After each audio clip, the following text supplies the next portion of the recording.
हवा को दूषित करने वाले जीवाणु विषाणु का प्रभाव तो देखिए। केरल का एक मरीज जोना कोरोना पॉजिटिव मरीज के पास गया, ना किसी प्रकार से उसके संपर्क में आया, परंतु वह कोरोना पॉजिटिव हो गया और इसका प्रभाव इतना अधिक बढ़ता जा रहा है कि लोग अपने आप को अब आइसोलेट करने लगे हैं। तो ज्योतिष के अनुसार इस बीमारी की उत्पत्ति कहाँ से हुई, यह कब तक रहेगी और इसके बचाव के उपाय क्या हैं, आइए हम आपको बताते हैं। मिथुन राशि में आर्द्रा नक्षत्र में राहु के प्रवेश करने पर जीव राशि कई लाख गुनी बढ़ जाती है। उसको अपने आप को कई लाख गुना करने की शक्तियां प्राप्त हो जाती हैं। इसी तरह धनु राशि में मूल नक्षत्र में केतु का स्वयं के नक्षत्र में प्रवेश करने पर इन जीवों को अपने आप को कई लाख गुना शक्तिवर्धक बनाने का बल प्राप्त हो जाता है। इसके साथ ही केतु के साथ मंगल का सहयोग प्राप्त होने पर वह और अत्यधिक शक्तिशाली हो जाते हैं। केतु तथा मंगल को बृहस्पति का सहयोग मिल जाने से यह संपूर्ण विश्व में फैल गए। इस तरह इस बीमारी की उत्पत्ति हुई। मई तक इस बीमारी के रहने के पूर्ण संकेत हैं। ज्योतिष के अनुसार जब तक मिथुन राशि में आर्द्रा नक्षत्र में राहु रहेगा तब तक इस राशि का इस जीवाणु के बढ़ने का प्रभाव रहेगा। अभी वर्तमान में द्वितीय चरण पर होने से यह जीवाणु विशेष रूप से प्रभावित हैं। मई तक जैसे ही आर्द्रा नक्षत्र से राहु निकल जाएगा इस बीमारी का प्रभाव स्वतः ही कम हो जाएगा। इसलिए भारत और विश्व के व्यक्तियों को ज्यादा इस बीमारी से डरने की जरूरत नहीं है।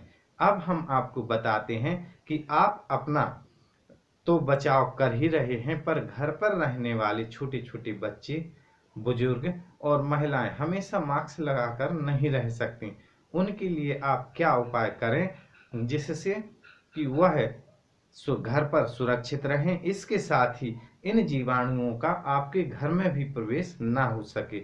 हम आपको 4 उपाय बता रहे हैं जो आप अपनी समर्थ अनुसार करें। प्रत्येक उपाय एक उपाय से बढ़कर दूसरा उपाय अधिक शक्तिशाली है।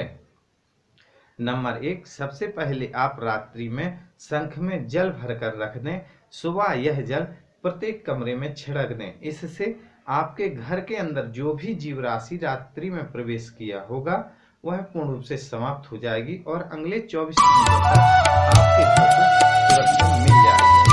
नंबर 2, सिर्फ गाय के कंडों का धुआं करके आप अपने घर के प्रत्येक कमरे में यह धुआं फैला दें, जिससे आपको या आपके कमरे में आई हुई जीव राशि समाप्त हो जाएगी और अगले 24 घंटों तक वह फिर प्रवेश नहीं कर पाएंगे। नंबर 3, शंख की ध्वनि प्रातः काल कर दें। इससे प्रत्येक भवन के हिस्से में जहां जहां ध्वनि जाएगी वहां वहां की जीव राशि जीवाणु समाप्त हो जाएंगे और अगले 24 घंटों तक आपका घर पूर्णतः सुरक्षित रहेगा। इसके साथ ही नंबर 4, सबसे महत्वपूर्ण, संध्या के समय आप गंधक और लोहान की धुनी प्रत्येक कमरे में कर दें। इससे संपूर्ण जीव राशि समाप्त हो जाएगी और इसके साथ ही अगले 24 घंटों तक आप उन जीव राशियों से निश्चिंत रहेंगे, जिससे आपके बच्चों का, बुजुर्गों का, महिलाओं का तथा आपके उस घर का सुरक्षा कवच बना रहेगा। इसके साथ ही यदि आप इस उपाय को प्रतिदिन करते हैं, किसी भी एक उपाय को आप प्रतिदिन करते हैं तो आप सुरक्षित रहेंगे। यदि इसको आप प्रतिदिन नहीं कर पाते हैं तो सप्ताह में 2 दिन करें। सप्ताह में 2 दिन नहीं कर सकते हैं तो कम से कम सप्ताह में 1 दिन करें। इससे आपका परिवार सुरक्षित रहेगा, आपका घर सुरक्षित रहेगा, आपकी दुकान सुरक्षित रहेगी, आपका ऑफिस सुरक्षित रहेगा, वहां रहने वाले सभी लोग सुरक्षित रहेंगे और इसके साथ साथ ही हमारा